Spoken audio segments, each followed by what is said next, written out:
আসসালামু আলাইকুম। আশা করি সবাই ভালো আছেন। তো আজকে আমি চলে আসছি পেয়ারা গাছের চারা নিয়ে। এটা থাই পেয়ারা। তো থাই পেয়ারা গাছের চারা আবার বেশ কিছু চারা নিয়ে আসছি। এইজন্য আমি এলাকা ভিত্তিক যারা আমাদের পরিচিত তাদেরকে সবাইকে পেয়ারা গাছের চারাগুলো দিচ্ছি। তো এখানে দেখতে পাচ্ছেন কিছু ছোট ভাইরা গাছে উঠে খেলাধুলা করতেছে। ঢাকা শহরে এটা দেখাটাই অনেকটা মুশকিল, কারণ বড় বড় গাছ পাওয়া যায় না।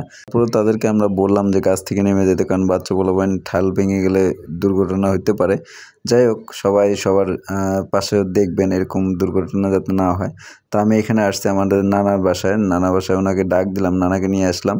তো এখানে কিছু গাছের চারা দেবো বলছিলাম নানাকে। তো নানা পছন্দ করে গাছের চারা নিতে বললাম। তো নানা এখানে আসলো, আসার পরে নানার সাথে একটু কথা বলার পরে বলল যে নানা নাকি বাড়ির ছাদের উপরে টব দিয়ে অনেক গাছ রোপণ করেছে। তো সাইড দিয়ে গাছ রোপণ করার মতন জায়গা নেই, এই জন্য বললো যে ছাদেই নাকি টপে এটা রোপণ করবে। তো যাই হোক, যেখানেই রোপণ করুন না কেন, এটা থাই পেয়ারা তো ফল গাছ হবে, বড় বড় গাছগুলো যে আমরা দিই ওগুলো হবে না। তো নানাকে বললাম যে নানা আপনি গাছের চারা বেছে নেন, যে কয়টি নিতে পারেন সমস্যা নেই।